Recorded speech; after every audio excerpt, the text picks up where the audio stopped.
Olá, como vocês estão? Prossigamos com a nossa leitura do livro de Eclesiastes, com o estudo deste livro, e hoje nós então nos acercamos aos capítulos 5 e 6, nosso terceiro estudo.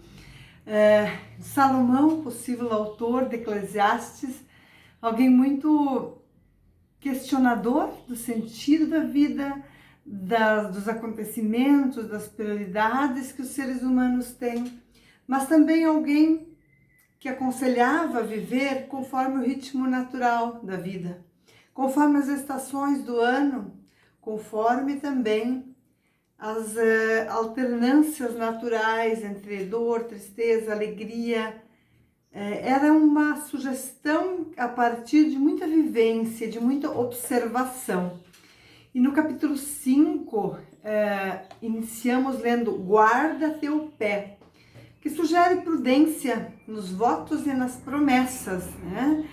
E que a gente deveria antes crer com o coração e obedecer com o coração do que ficar fazendo promessas de sacrifícios e depois não cumprir, que seriam questões mais protocolares, propriamente dito, do que questões de fé.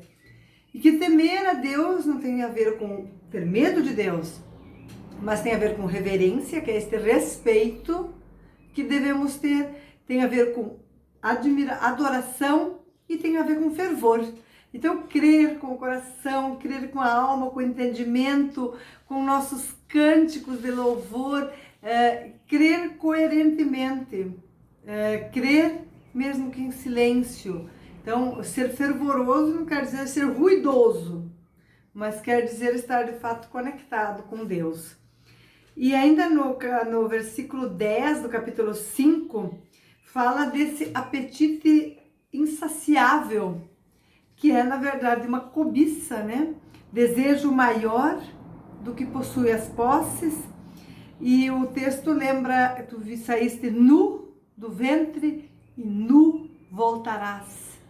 E de fato, quando partimos dessa terra, nem a roupa podemos escolher. A única muda que sabemos que acabará ficando no cemitério mesmo, né? Então, nu nós saímos, entramos neste mundo e nu nós saímos deste mundo também. Ele nos lembra isso também. E que, na verdade, às vezes é uma ganância completamente incompreensível, uma vontade de ter mais e mais e mais, nunca se sentir saciado e sempre olhar e pensar em que mais eu posso ter. Sei que há muitas situações assim, e que isso leva então as pessoas a serem escravas das próprias riquezas, das próprias posses, das próprias coisas que possui, porque não precisa ser alguém rico para se tornar escravo daquilo que tem. Pode ser alguém até com posses modestas, né? Não precisa ser necessariamente rico, mas é alguém que sequer usufrui do que tem do fruto do seu trabalho e muito menos abre a mão para outro usufruir, né? Então, ser desprendido, claro que nós temos que pensar no amanhã, mas não mais do que o necessário, né? Qual é o equilíbrio? Nós temos que descobrir. Ter uma reserva é importante? Sim, é importante. Mas por causa disso a gente vai abrir mão de tudo, não vai usufruir daquele fruto do nosso trabalho? Seria o outro extremo. E o autor fala da cobiça e da vaidade, né? De nada adianta ter bens materiais se não usufruires. Se te sentas sobre o teu cofre, né? E não pensas para quem trabalhaste? Para teus filhos? Mas eles trabalharão por si, para teus netos. Algumas fortunas, elas são tão assim irracionais que elas sustentariam sem o trabalho várias gerações, o que é completamente inadequado, né? As gerações, as pessoas, todas devem prover o seu pão com o suor do seu rosto, não com o suor das gerações anteriores. Isso está completamente equivocado, isso não ajuda as pessoas. É muito irracional, enquanto isso outras pessoas passam fome, ou passam necessidade, às vezes próximo mesmo de nós mesmos, ou mais distante de pessoas talvez não conhecidas, né? Então Salomão, ele aconselha alegrar-se com aquilo que temos e não fantasiar com aquilo que não temos. Acredito que esse foi um dos desafios também no tempo da pandemia. Não adiantava pensar em viagem, ficar olhando viagens, muitos lugares fechados, hotéis fechados ou com pouquíssimas pessoas, inadequado para férias, deve ser reservado para emergências, eventual trabalho que era necessário, as questões de saúde, tudo isso. Então não adiantava ficar dizendo assim, ai, por que eu não posso viajar? Ai, meu Deus, eu não consegui viajar há 2 anos. Bem, era um tempo diferente. Nós tínhamos que agradecer pela saúde, por termos uma casa, por termos alimentos e ainda dentro da nossa casa podermos nos comunicar, podermos nos alimentar da palavra, podermos ajudar outras pessoas, às vezes com um simples Pix, colaborar com campanhas que fazem muita diferença na vida de muitas pessoas. E há muitas campanhas possíveis. Nós mesmos abraçamos algumas e nesse decorrer da pandemia e fizemos isso com muita alegria, né? Muitas vezes procuramos a CUFA, que é a Central Única de Favelas, também o projeto da igrejinha na Inácio Lustosa, da qual também a Carmen e a Elizabeth participam, a Ellen também já foi, que são lugares que realmente precisam também do apoio logístico de pessoas, mas também da colaboração e da contribuição. Podemos fazer isso desde a nossa casa, em segurança também.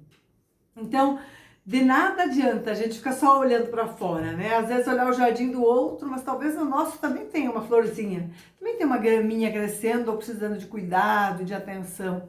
Dentro da nossa casa, nossos lares, nossos filhos, nosso esposo, esposa, cônjuge ou outros familiares com quem nós convivemos mais cotidianamente.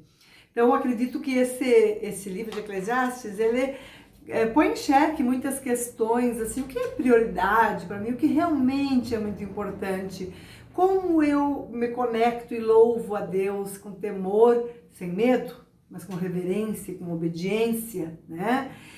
O autor também deixa claro que não acaba tudo com a morte, que haverá algo após a morte e que seremos examinados, julgados pelo que fizemos aqui.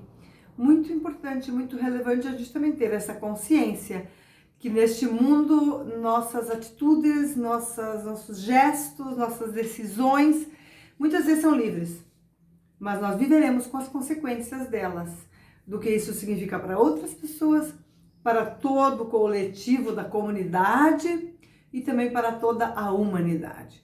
Às vezes, hoje, quando a gente ouve, eu não consigo entender pessoas que são contrárias à vacina. Os argumentos delas não me convencem, porque nós sempre nos vacinamos e nós agora estamos, então, com